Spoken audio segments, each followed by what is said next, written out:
আমি একজন স্বতন্ত্র প্রার্থী, তবে আমি দলের লোক, বিএনপির লোক। বিএনপি মানুক আর না মানুক। অংশগ্রহণ করবেন চাঁদপুর 4 আসন থেকে নির্বাচিত মাননীয় সদস্য জনাব মোহাম্মদ আব্দুল হান্নান। জনাব মোহাম্মদ আব্দুল হান্নান, আপনার সময় 5 মিনিট। ধন্যবাদ আপনাকে। বিসমিল্লাহির রহমানির রহিম। মাননীয় ডেপুটি স্পিকার, আপনি সরকারি দল এবং বিরোধী দল বলেন। আমরা মাননীয় ডেপুটি স্পিকার,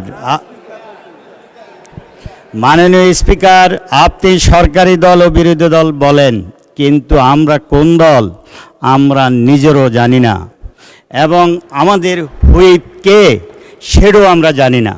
তারপরও কিছুক্ষণ পূর্বে হুইপ মহোদয় সেই হুইপ বলে গিয়েছেন 8 মিনিট উনি সময় দিয়েছেন। আমি আপনার কাছে বেশি সময় দাবি করছি। মাননীয় স্পিকার, এই বাজেট ব্যবসা বান্ধব বাজেট, এই বাজেট নারী বান্ধব বাজেট, এই বাজেট আমাদের দেশের উন্নয়নের বাজেট। দীর্ঘ 17 বছর পর পেশির সরকার যাওয়ার পর গণতান্ত্রিক সরকারের কাছে মানুষের আশা আকাঙ্ক্ষা অনেক। তাই আমাদের মাননীয় প্রধানমন্ত্রী এবং অর্থমন্ত্রী সুন্দর একটি বাজেট দিয়েছেন। তবে এই বাজেটটুকু যাতে ওনারা সম্পূর্ণভাবে সম্পন্ন করতে পারেন, ইয়ার আহ্বান আমি জানাচ্ছি। তবে এই বাজেট সম্পন্ন করার জন্য সবারই সহযোগিতার প্রয়োজন। আমি অর্থনীতিবিদ নই, আমি বাজেট বিশ্লেষণকারীও নয়। আমাদের 9,38,000 কোটি টাকা বাজেট হয়েছে, বিভিন্ন খাতে দিচ্ছে। আমি সেই দিকে যাচ্ছি না, আমি যাচ্ছি দেশের বর্তমান অবস্থা নিয়ে।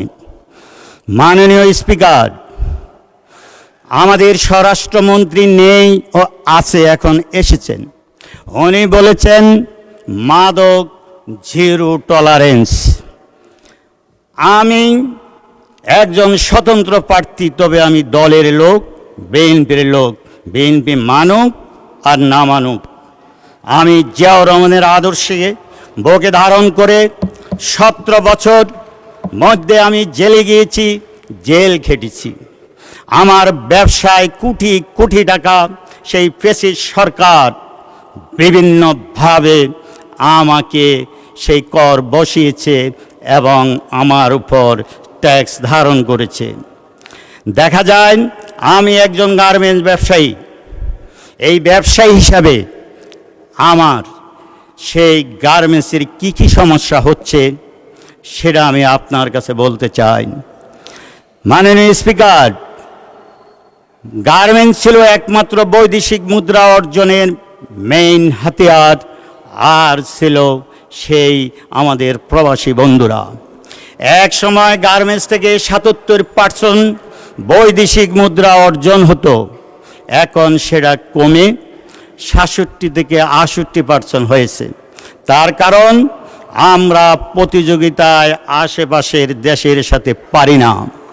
আমাদের বিদ্যুতের দাম বেড়েছে, আমাদের গ্যাসের দাম বেড়েছে, শ্রমিকের দাম বেড়েছে। কিন্তু পক্ষান্তরে 1991 সালে আমাদের সোর্স ট্যাক্স ছিল মাত্র 0.25, সেটা বাড়িয়ে বর্তমানে করা হয়েছে 1.03। শুধু এইখানেই সমাপ্ত নয়, সেই ফ্যাসিস্ট সরকারের আমলে আমরা যারা বিএনপি করতাম, যারা বিএনপির ব্যবসায়ী ছিলাম, আমাদেরকে বিভিন্নভাবে হয়রানি করেছে। যেই এলসি আমাদের নয়, যেই এক্সপোর্ট আমাদের নয়, সেই এক্সপোর্ট আমাদের নামে দেখিয়ে ভুয়া ডিমান্ড নোট জারি করেছে।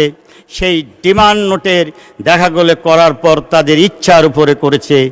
আমরা যখন আপিল করতে গিয়েছি, সেই আপিলে একটা পার্সেন্টেজ দিয়ে আপিল করতে হয়, কারণ 25% ট্রাইব্যুনাল করতে গেলে আবার করতে হয় এবং হাইকোর্টে গেলেও আবার টাকা দিতে হয়। এইভাবে অনৈতিকভাবে আমরা কোটি কোটি টাকা দিয়ে আমাদের ব্যবসা চালিয়ে রেখেছিলাম। সেই টাকা এখন কোর্টে যখন যায়, সেই মামলা এনে আমরা এই অবৈধ ডিমান্ড নোটকে বাদ দেওয়ার জন্য কোর্টও সহজে আসে না। তাই এই সমস্ত অহতুক সরকারি কর্মকর্তা কর্তৃক যেন হয়রানি বন্ধ করা হয়, সেই সমস্ত বিশেষ আইন বাদ দেওয়ার জন্য আমি সংসদে অনুরোধ করব। মাননীয় সদস্য, আপনাকে আর 2 মিনিট বাড়িয়ে দেওয়া হলো, ধন্যবাদ। 2 মিনিটস।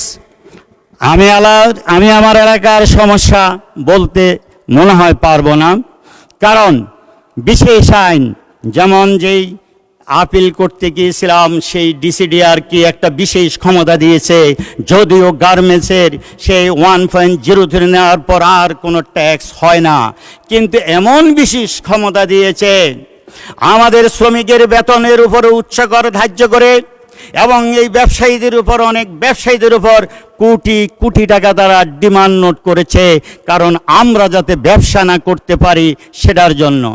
এখন এসেছে আমাদের, যেহেতু সরকার আমাদেরকে এই সমস্ত হয়রানির হাত থেকে রক্ষা করার জন্য তদন্ত সাপেক্ষে যেন করা হয়। মাননীয় স্পিকার, আমি ব্যাংক সম্বন্ধে বলি, আমি ব্যাংকার না, তবে আমি ব্যাংকের একজন ডাইরেক্টর।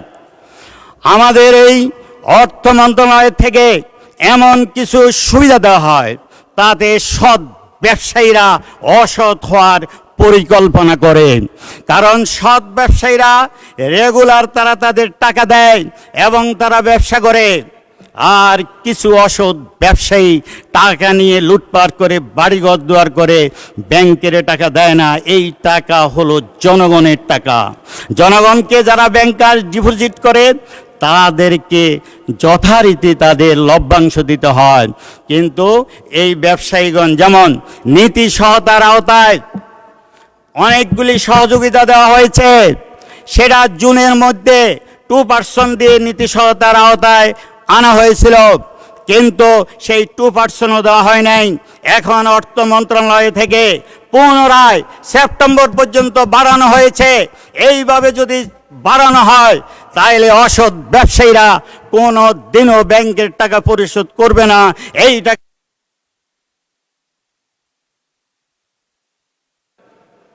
জি, অসংখ্য ধন্যবাদ মাননীয় সদস্য।